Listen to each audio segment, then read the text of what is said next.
Bapak, terima kasih buat anugerah-Mu, terima kasih dalam kesempatan hidup hari ini. Kami boleh bersyukur dan kami boleh mengimani hal-hal yang baik itu yang Tuhan pasti kerjakan di tengah-tengah kehidupan kami. Itu sebabnya pagi hari ini Tuhan jamah, Tuhan lawat setiap Bapak Ibu Saudara yang ada. Bahkan saatnya kami juga rindu untuk merenungkan apa yang menjadi kebenaran firman-Mu sebagai dasar di dalam kami melangkah pada kesempatan hari yang baru ini. Dan biarlah kiranya kuasa Tuhan dinyatakan di tengah-tengah kehidupan setiap Bapak Ibu Saudara yang ada. Haleluya.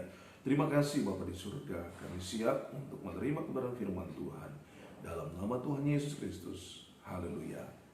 Amin. Puji Tuhan, Bapak Ibu yang dikasihi Tuhan, kita bersyukur dalam anugerah Tuhan di kesempatan pagi hari ini. Saya menyapa dulu untuk setiap Bapak Ibu Saudara yang ada. Selamat pagi, Shalom buat Ibu Dina Abigail. Ya, begitupun juga dengan Ibu Natali, Shalom, selamat pagi. Lalu juga ada Ibu Neni dan juga ada Ibu Tiur segala. Lalu juga Bapak Iwan Asan, ya, Shalom, selamat pagi, serta Ibu Lydia Agnes. Juga ada Pak Resor samanya, ya, Shalom, selamat pagi. Bersama itu juga dengan Bapak Ong, ya, Shalom Pak, selamat pagi. Juga ada bersama dengan Ibu Ismaidar, ya, puji Tuhan, Shalom, selamat pagi.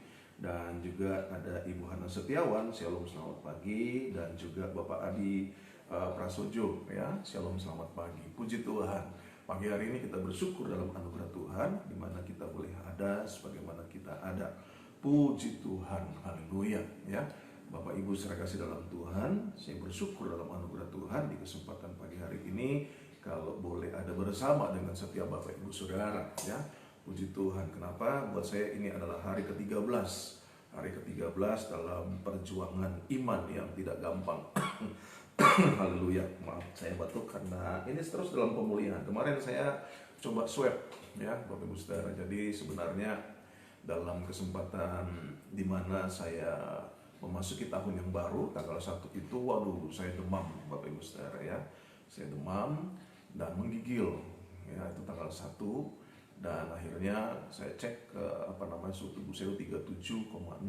Nah, puji Tuhan, akhirnya saya isolasi mandiri berkaitan dengan hal itu, tidak bisa makan dan sebagainya gitu.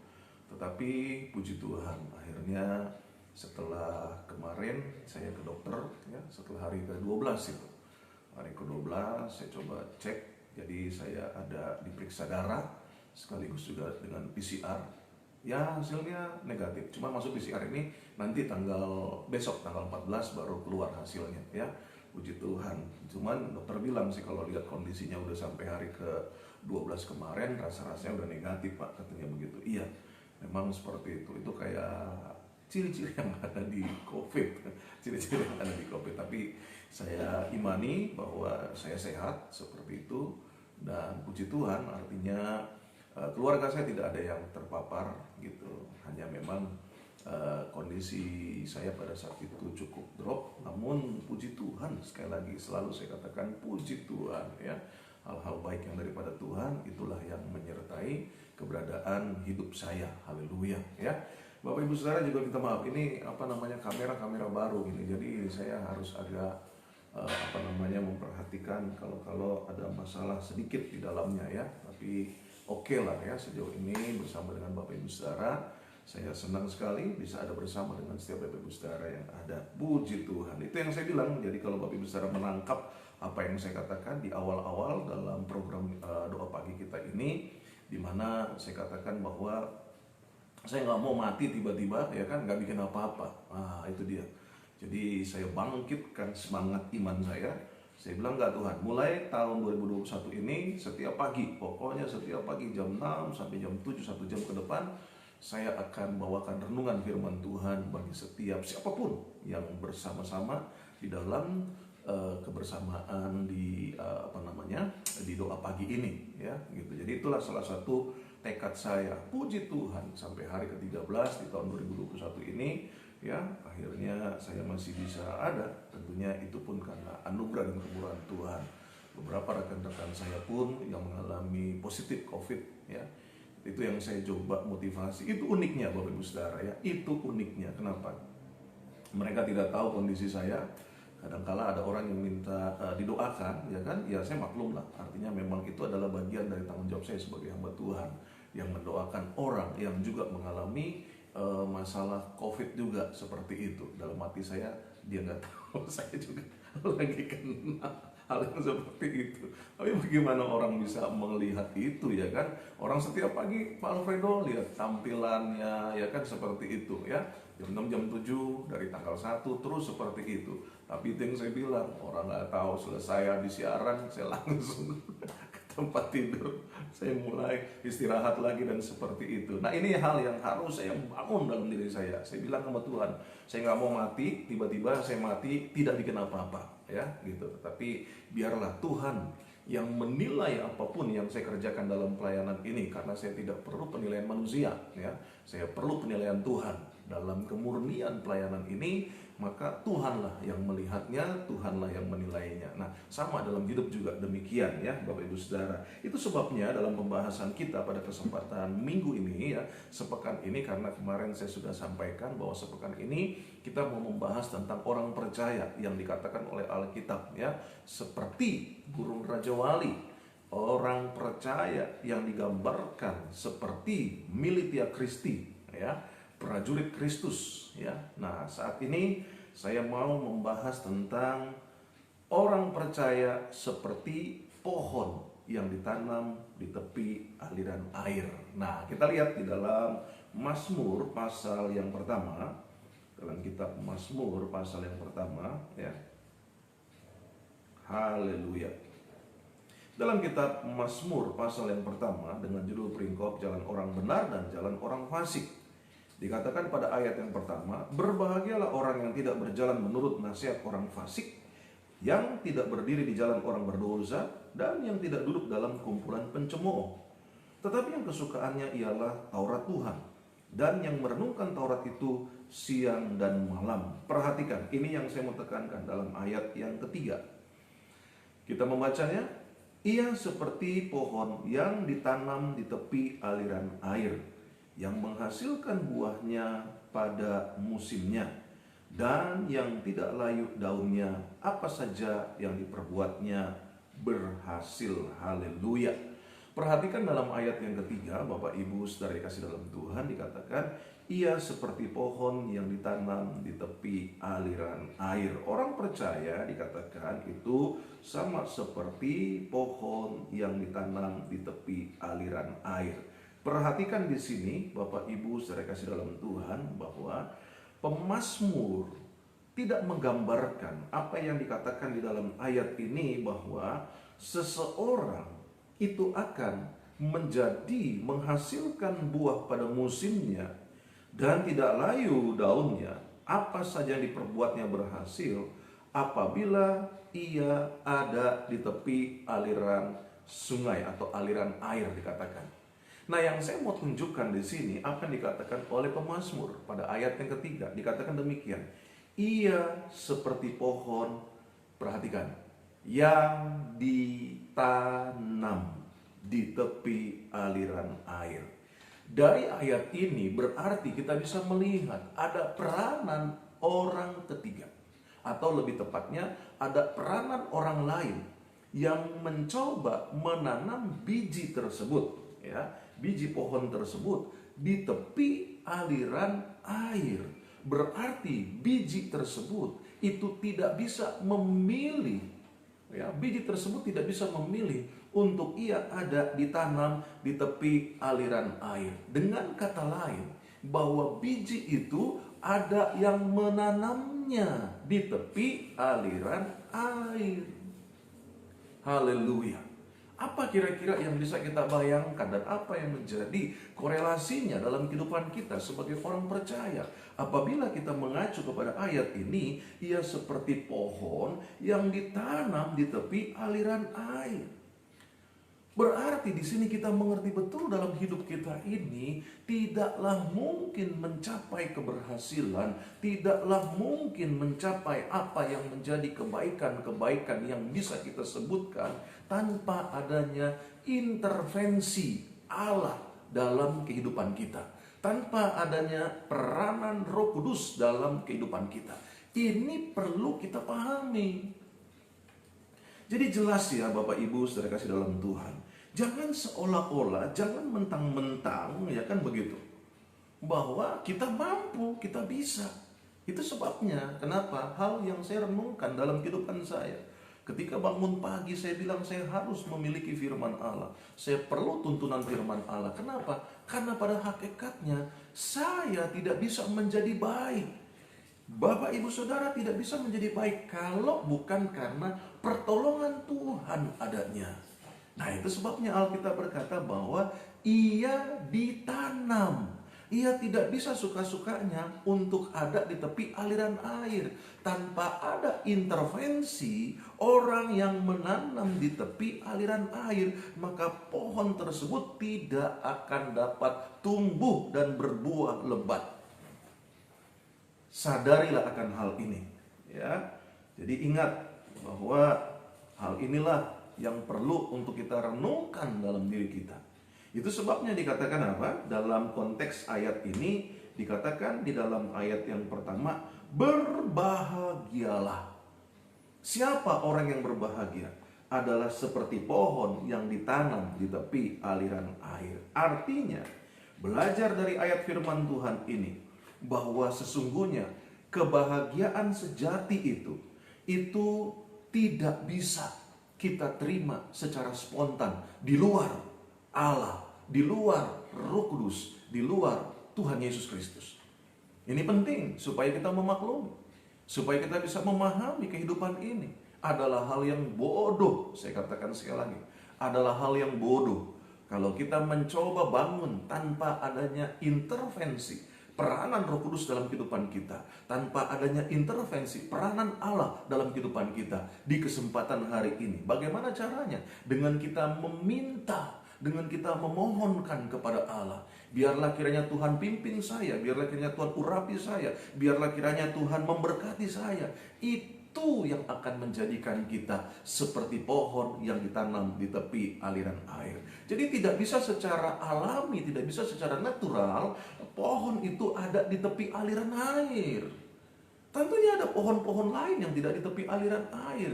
Tetapi berbahagialah pohon yang ditanam di tepi aliran air. Perlu digarisbawahi, yang ditanam. Haleluya. Inilah hal yang juga harus kita miliki dalam kehidupan kita. Apapun yang menjadi usaha kita, apapun yang menjadi perjuangan kita, di dalam kita membangun usaha, di dalam kita membangun bisnis, di dalam kita berdagang, di dalam kita mengerjakan hal-hal yang kita berpikirnya akan menghasilkan, tetapi tanpa intervensi Allah di dalamnya, engkau hanya akan mengalami kekecewaan. Jelas, hal ini untuk supaya membawa kita mengerti. Sebagai orang percaya, kita tidak akan bisa mengalami kebahagiaan tanpa adanya intervensi Allah, tanpa adanya intervensi dan peranan Roh Kudus dalam kehidupan seorang percaya. Haleluya. Itu sebabnya, makanya sekali lagi di sini bahwa sama seperti biji pohon itu, dia tidak bisa memutuskan untuk tertanam di tepi aliran air. Ingat ini, ya. Dia bisa memutuskan untuk tertanam di tepi aliran air. Tetapi ada orang yang menanamnya di tepi aliran air. Haleluya. Dalam hal keputusan-keputusan penting apa yang mau kita ambil, dalam hal tindakan-tindakan apa yang mau kita ambil, tanpa adanya intervensi Allah di dalamnya, engkau tidak akan melihat keberhasilan. Engkau tidak akan melihat kebahagiaan yang sejati. Seolah-olah betul engkau berhasil, tetapi apa yang terjadi selanjutnya adalah kehancuran. Nah, inilah hal yang perlu untuk kita pahami dalam kehidupan kita, ya. Supaya apa? Supaya kita dapat menemukan kebahagiaan yang sejati seperti apa yang Alkitab katakan. Dalam satu peristiwa kita melihat, ya, di dalam kitab Injil Yohanes, oke. Dalam kitab Injil Yohanes, ya, bukankah ini juga yang menjadi seringkali pertanyaan, bagaimana mungkin apabila hal itu ditawarkan Allah kepada kita, yaitu baik itu solusi maupun juga jalan keluar untuk persoalan-persoalan hidup kita yang ada. Kita seolah-olah merasa lebih pintar dari Allah. Kita merasa seolah-olah lebih hebat dari Allah. Kita tidak perlu lagi bangun pagi untuk berdoa, meminta, memohon belas kasihan Tuhan. Nggak sekedar hanya sebagai lip service yang bangun pagi hanya sekedar oke, sudah berdoa, saya sudah berdoa. Tetapi sesungguhnya jauh dari doa itu sendiri, yaitu menyentuh hati Allah, yaitu menyentuh hati Bapa di dalam apa yang menjadi kerinduan hati kita, memohonkan pertolongan Tuhan di dalamnya. Itu sebabnya banyak orang akhirnya, Alkitab berkata, banyak yang dipanggil, sedikit yang terpilih. Banyak orang akhirnya murtad karena dia tidak merasakan kebahagiaan yang sejati di dalam Yesus Kristus Tuhan. Kenapa? Karena memang dia tidak pernah melibatkan Tuhan kok dalam hidupnya. Ya, dengan segala kecongkakan, dengan segala kesombongan, dengan segala keangkuhan hidupnya, dia berkata saya bisa, saya mampu, dan sebagainya. Nah, kita lihat dalam satu peristiwa dalam kitab Injil Yohanes pasal yang ketiga. Ini adalah percakapan dengan Nikodemus, ya. Ayat yang pertama adalah seorang Farisi yang bernama Nikodemus, seorang pemimpin agama Yahudi. Ini perlu digarisbawahi, kurang pinter apa yang namanya Nikodemus, ya. Dia adalah seorang ahli dalam hal agama Yahudi, ya. Artinya baik nubuatan, hal-hal apapun itu semua dia paham betul. Ia datang pada waktu malam kepada Yesus dan berkata, "Rabi, kami tahu bahwa engkau datang sebagai guru yang diutus Allah. Sebab tidak ada seorang pun yang dapat mengadakan tanda-tanda yang kau adakan itu jika Allah tidak menyertainya." Perhatikan di sini ayat yang kedua, ia datang pada waktu malam kepada Yesus, ya. Perhatikan, tetap ya kan begitu. Ada sesuatu yang menjadi rasa malunya, ya, privasinya gitu, sehingga yang ada dia mau datang malam-malam, ya, karena nanti dilihat orang, wih, ngapain dia datang kepada Yesus, ya, sebagai seorang pemimpin agama Yahudi, ya. Nah, ayat yang ketiga, Yesus menjawab katanya, "Aku berkata kepadamu, sesungguhnya jika seorang tidak dilahirkan kembali, ia tidak dapat melihat kerajaan Allah." Kata Nikodemus kepadanya, "Bagaimanakah mungkin seorang dilahirkan kalau ia sudah tua? Dapatkah ia masuk kembali ke dalam rahim ibunya dan dilahirkan lagi?" Perhatikan. Orang kalau kelewat pinter akan seperti itu, seolah-olah pinter, ya kan? Makanya berpikirnya seperti itu, gitu. Walah, saya tahu, saya bisa, saya mampu, saya ngerti, dan sebagainya dan sebagainya. Nah, ini adalah hal-hal yang kadangkala tanpa kita sadari sebagai wujud, sebagai bentuk kesombongan diri kita yang ada, ya, sehingga kita merasa nggak perlu orang lain dan sebagainya dan sebagainya. Ingatlah, hidup ini hanyalah seperti uap adanya, ya. Kemampuan kita di satu sisi belum tentu menjadi kemampuan kita di sisi yang lain. Yang di sisi lain itu adalah kemampuan orang lain di dalamnya. Nah, inilah hal yang harus kita sadar diri, gitu loh, ya, supaya kita jangan lupa diri. Kalau kita sudah lupa diri, akhirnya kita tidak tahu diri, ya, menjadi sombong. Selanjutnya dikatakan apa? Pada ayat yang kelima, jawab Yesus, "Aku berkata kepadamu, sesungguhnya jika seorang tidak dilahirkan dari air dan roh, ia tidak dapat masuk ke dalam kerajaan Allah. Apa yang dilahirkan dari daging adalah daging, dan apa yang dilahirkan dari roh adalah roh. Janganlah engkau heran karena aku berkata kepadamu, kamu harus dilahirkan kembali. Angin bertiup kemana ia mau, dan engkau mendengar bunyinya, tetapi engkau tidak tahu dari mana ia datang atau kemana ia pergi. Demikianlah halnya dengan tiap-tiap orang yang lahir dari roh." Nikodemus menjawab katanya, "Bagaimanakah mungkin hal itu terjadi?" Jawab Yesus, "Engkau adalah pengajar Israel dan engkau tidak mengerti hal-hal itu. Aku berkata kepadamu, sesungguhnya kami berkata-kata tentang apa yang kami ketahui dan kami bersaksi tentang apa yang kami lihat, tetapi kamu tidak menerima kesaksian kami. Kamu tidak percaya waktu aku berkata-kata dengan kamu tentang hal-hal duniawi. Bagaimana kamu akan percaya bahwa aku berkata-kata dengan kamu tentang hal-hal sorgawi?" Tidak ada seorang pun yang telah naik ke surga selain daripada Dia yang telah turun dari surga, yaitu Anak Manusia. Dan sama seperti Musa meninggikan ular di padang gurun, demikian juga Anak Manusia harus ditinggikan, supaya setiap orang yang percaya kepadanya beroleh hidup yang kekal. Karena begitu besar kasih Allah akan dunia ini, sehingga Ia telah mengaruniakan Anaknya yang tunggal, supaya setiap orang yang percaya kepadanya tidak binasa, melainkan beroleh hidup yang kekal. Haleluya. Dari apa yang menjadi ayat bacaan firman Tuhan ini jelas bahwa apa yang dikatakan oleh Nikodemus adalah sesuatu yang tidak mungkin, sesuatu yang mustahil. Tetapi itu yang Yesus katakan, kamu sebagai pengajar Israel, tapi kamu tidak tahu apa-apa. Ya, memang demikian kenyataannya. Bayangkan Bapak Ibu saudara kasih dalam Tuhan, sebagai seorang pengajar Israel dikatakan bahwa kamu tidak tahu apa-apa. Tentang hal apa? Tentang hal yang belum dia ketahui dalam kehidupan Nikodemus. Berarti di sini kita bisa mengerti betul bahwa seorang Nikodemus yang diangkat, bahkan yang ditetapkan menjadi seorang pemimpin agama Yahudi yang tentunya dengan berbagai seleksi ketat di dalamnya, maka ia pun dianggap sebagai tidak mengerti apa-apa, ya. Dan hal itulah yang dikatakan oleh Tuhan Yesus. Kenapa? Karena memang dia tidak pernah ke surga. Tuhan Yesus yang pernah ke surga, dan karena memang dia pemilik surga.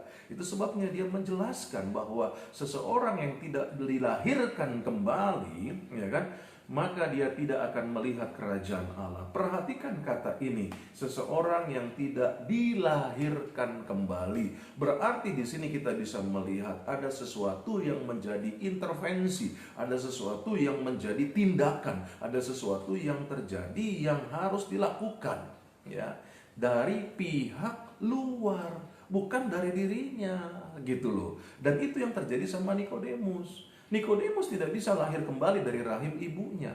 Tetapi Yesus berkata bahwa kamu harus dilahirkan kembali dari air dan roh. Ini yang harus kita pahami dalam kehidupan kita. Jadi jelas Bapak Ibu saudara kasih dalam Tuhan. Saya katakan tadi, orang yang berbahagia adalah orang yang ditanam di tepi aliran air. Pohon yang diibaratkan, ya, ditanam di tepi aliran air. Ada intervensi yang dilakukan oleh seseorang. Seseorang di sini dalam keimanan Kristen kita adalah Roh Kudus, oleh kuasa Allah di dalam kehidupan kita yang ada. Haleluya.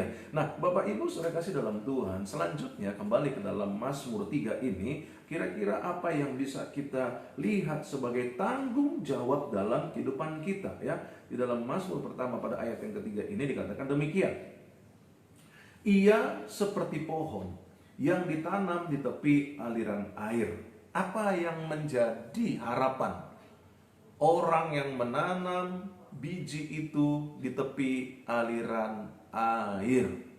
Nah, inilah hal yang harusnya kita pahami dalam kehidupan kita. Kalau kita sudah bicara bahwa saya hidup hari ini, kita beriman bahwa kita ditanam di tepi aliran air, ya. Tetapi apa yang orang tersebut inginkan? Menurut pemazmur dikatakan apa? Yang menghasilkan buahnya pada musimnya, dan yang tidak layu daunnya, apa saja yang diperbuatnya berhasil. Perhatikan di sini. Berarti di sini kita bisa melihat kerinduan seseorang yang menanam biji pohon itu di tepi aliran air dengan harapan dalam kesempatan musim buah. Apapun buah pohon yang sedang ditanam di tepi aliran air tersebut, dia memiliki harapan. Harapan apa? Menghasilkan buah. Sama dalam kehidupan kita sebagai orang percaya. Harapan Tuhan besar dalam diri kita. Supaya apa? Supaya kita bisa menghasilkan buah. Jadi jelaslah kita ini adalah orang-orang yang boleh saya katakan sebagai orang-orang yang tidak tahu diri. Kalau kita sudah ditanam di tepi aliran air, lalu kita tidak menghasilkan buah pada musimnya. Haleluya. Saya ingat betul satu kali Yesus marah sekali kepada apa? Kepada sebuah pohon ara, ya.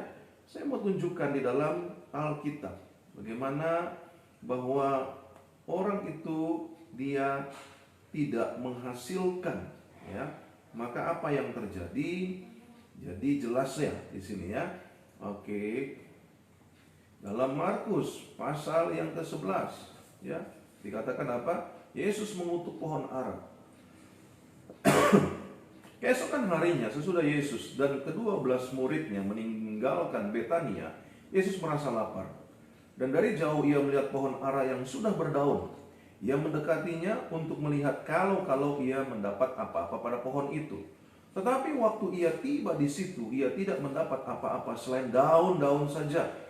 Sebab memang bukan musim buah ara. Maka katanya kepada pohon itu, jangan lagi seorang pun makan buahmu selama-lamanya. Dan murid-muridnya pun mendengarnya. Lalu tibalah Yesus dan murid-muridnya di Yerusalem. Ya. Terus selanjutnya apa yang dikatakan pada ayat 20, pagi-pagi ketika Yesus dan murid-muridnya lewat, mereka melihat pohon ara tadi sudah kering sampai ke akar-akarnya. Maka teringatlah Petrus akan apa yang telah terjadi. Lalu ia berkata kepada Yesus, Rabi, lihatlah pohon ara yang kau kutuk itu sudah kering. Haleluya. Perhatikan di sini Bapak Ibu saya kasih dalam Tuhan. Ada hal di mana Yesus pada waktu itu mau menikmati pohon atau buah ara. Dari pohon ara yang dilihat sudah rimbun, ya kan, seperti itu. Maka apa yang terjadi? Dia kecewa karena tidak ada buah sama sekali. Nah, ini juga hati-hati dalam hidup Kristen kita. Yang saya katakan sebagaimana daun-daun saja itu cuma atribut. Wah, kelihatan cantik, kelihatan baik, kelihatan apa semuanya, buahnya nggak ada. Ya, dan itu adalah hal yang menjadi kutukan dalam kehidupan orang tersebut ataupun buah tersebut, di mana Yesus berkata, maka mulai hari ini kamu tidak akan lagi pernah berbuah. Dan pagi-pagi ketika Yesus dan murid-muridnya lewat, mereka melihat pohon ara itu sudah kering sampai ke akar-akarnya. Ya, hal ini adalah hal yang menjadi kebenarannya. Itu sebabnya sekali lagi saya katakan bahwa hati-hati, jangan sampai kita lupa diri, ya, bahwa Tuhanlah yang menciptakan kita. Tuhan mau dalam diri kita itu adanya pertumbuhan. Tuhan mau adanya kehidupan dalam kehidupan kita, ya, sehingga yang ada kita boleh menjadi berkat. Nah, oleh karena itu dalam kesempatan ini Bapak Ibu Saudara kasih dalam Tuhan, ya, apa yang harus kita lakukan supaya kita boleh menghasilkan, ya, karena jelas apa sih yang dirindukan Tuhan. Dalam Matius pasal yang ketiga pada ayat yang ke-8 dikatakan demikian. Dalam Matius pasal yang ketiga pada ayat yang ke-8 dikatakan demikian, ya. Jadi hasilkanlah buah yang sesuai dengan pertobatan. Haleluya. Hal pertama yang perlu kita miliki dalam kehidupan kita waktu kita menyadari bahwa kita itu ditanam di tepi aliran air, ada intervensi Allah. Dan ingat, kalau seseorang menanam pohon di tepi aliran sungai atau aliran air dengan harapan dia dapat mendapatkan buahnya pada musimnya, sama dalam kehidupan kita, ya, di mana Allah menanam kita di tepi aliran air, dikatakan demikian, adalah untuk apa? Supaya kita menghasilkan buah-buah pertobatan. Ini penting untuk kita miliki dalam pemahaman hidup kita. Ayolah, bertobatlah dari apapun yang menjadi kesombongan, dari apa yang menjadi keangkuhan hidup, ketegar-tengkukan, dan sebagainya, ya. Jangan sampai akhirnya kita mengalami kematian ketika Tuhan dalam kesabarannya pada waktunya, maka ia berkata, mulai hari ini kamu mati kering. Dan esoknya pagi-pagi benar diketemukan pohon itu mati kering. Mati kering di sini bukan hanya bicara tentang kehilangan nyawa, kehilangan jiwa, tetapi mati kering juga bukan hanya berlaku kepada diri kita sendiri, tetapi anak cucu kita. Kita akan mengalami hal seperti itu. Kenapa? Lo jelas dong. Apalagi yang mau diharapkan dari pohon ara yang kering tersebut? Nggak ada lagi kecuali ditebang, kecuali dibuang, ya, kecuali disingkirkan. Nah, itulah hal yang perlu untuk dipahami, ya. Jadi sadari kita itu ditanam untuk menghasilkan buah-buah pertobatan, ya. Bertobatlah, ya. Selanjutnya, kalau kita mengacu kepada 2 Korintus pasal yang ke-9 pada ayat yang ke-10, Dalam 2 Korintus pasal yang ke-9 pada ayat yang ke-10 dikatakan demikian, ya. Ia yang menyediakan benih bagi penabur dan roti untuk dimakan, ia juga yang akan menyediakan benih bagi kamu dan melipat gandakannya dan menumbuhkan buah-buah kebenaranmu. Hal yang kedua yang diharapkan oleh Allah ketika ia menanam kita di tepi aliran air, maka bukan hanya kita menghasilkan buah-buah pertobatan, tetapi juga adalah buah-buah kebenaran, ya.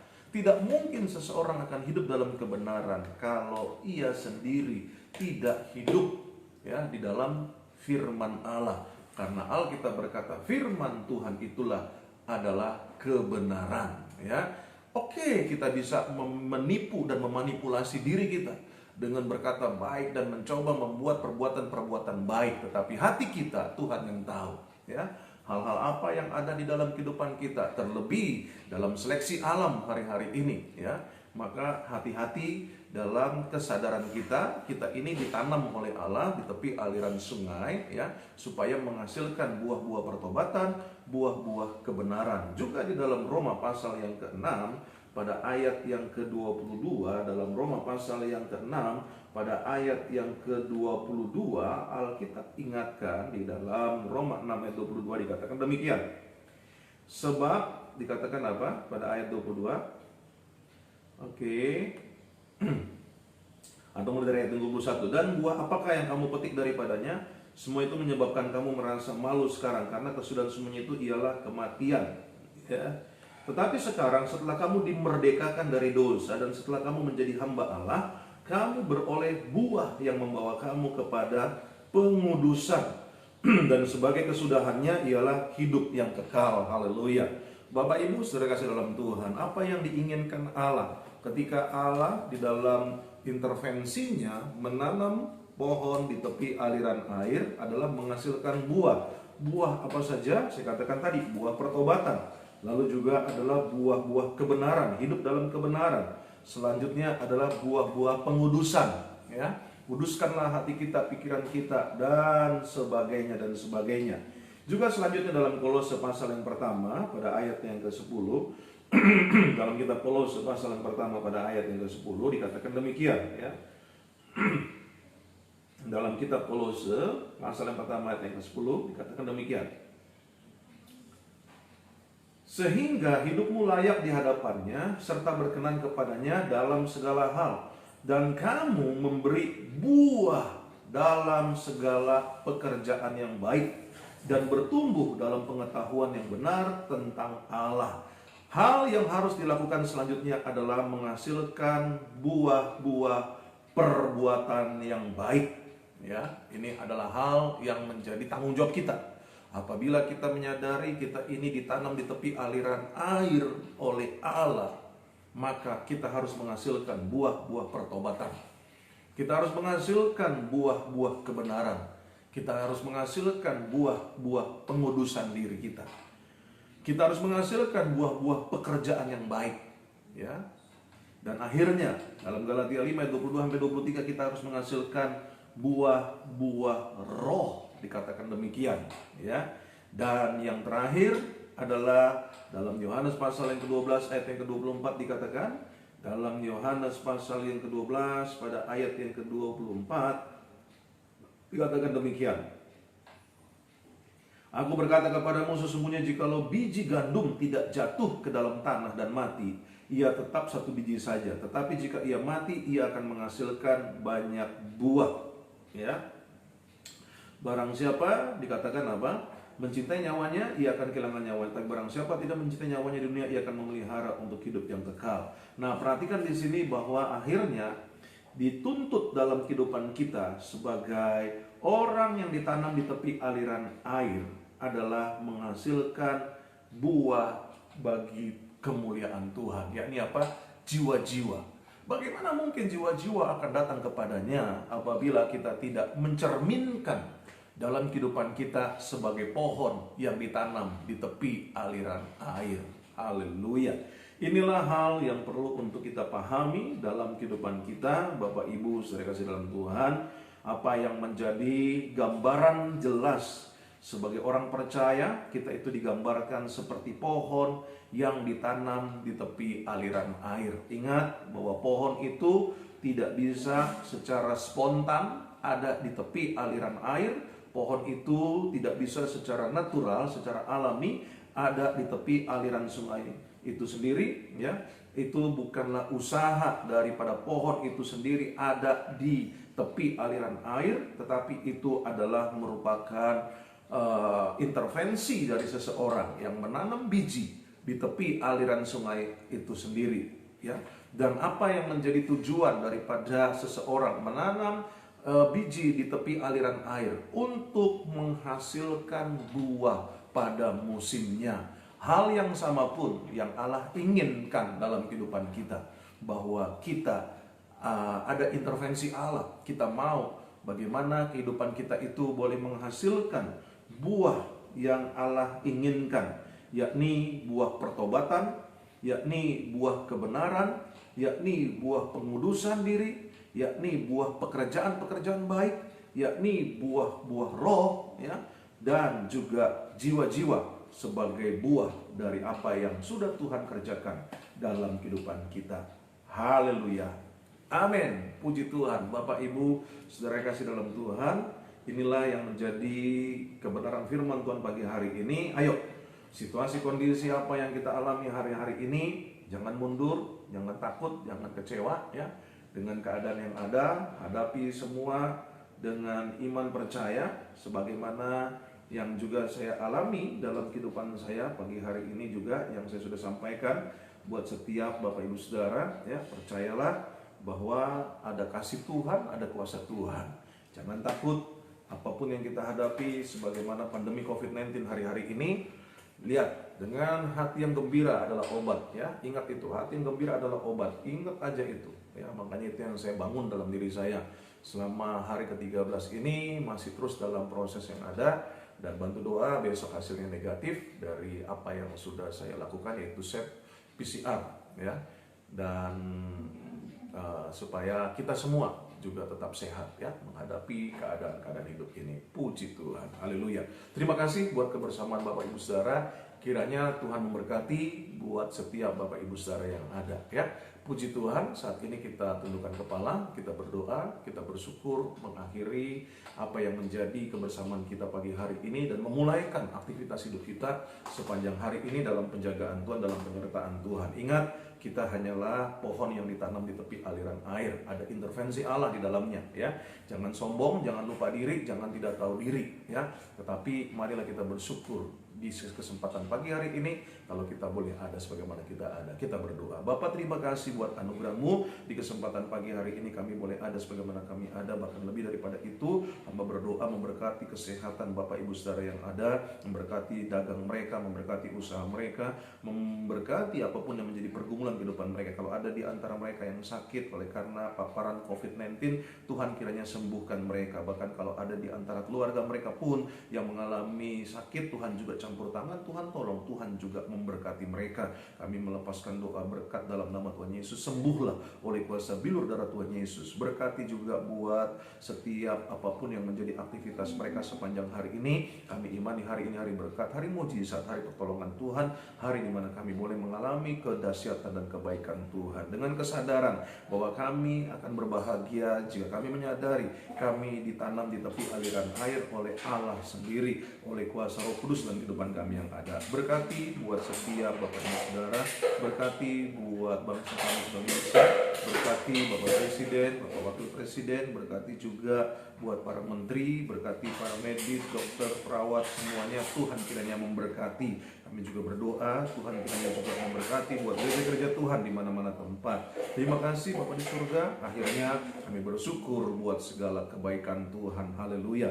Bapak Ibu Saudara, ingatlah bahwa sesungguhnya Allah itu baik. Sekali-kali Ia tidak pernah meninggalkan kita. Ia menyertai kita sampai kesudahan akhir zaman. Arahkan hatimu kepada Tuhan. Terimalah berkat yang datangnya dari Allah Bapa, kasih anugerah daripada Tuhan Yesus Kristus, penyertaan penghiburan, pengurapan, persekutuan daripada Roh Kudus turun atas kehidupanmu, atas kehidupan keluarga rumah tanggamu, atas kehidupan apapun yang kau kerjakan dalam kehidupan masa mudamu, masa tuamu, bahkan anak dan cucumu, bahkan kesehatanmu. Semuanya Tuhan jadikan berhasil dan beruntung. Mulai pagi hari ini sampai Maranatha, Tuhan datang kembali untuk menjemput setiap kita yang percaya, mengasihi, mencintai, bahkan melayaninya. Haleluya. Mari kita sempurnakan doa kita sebagaimana Tuhan Yesus ajarkan doa ini, dan kita naikkan doa ini bersama-sama.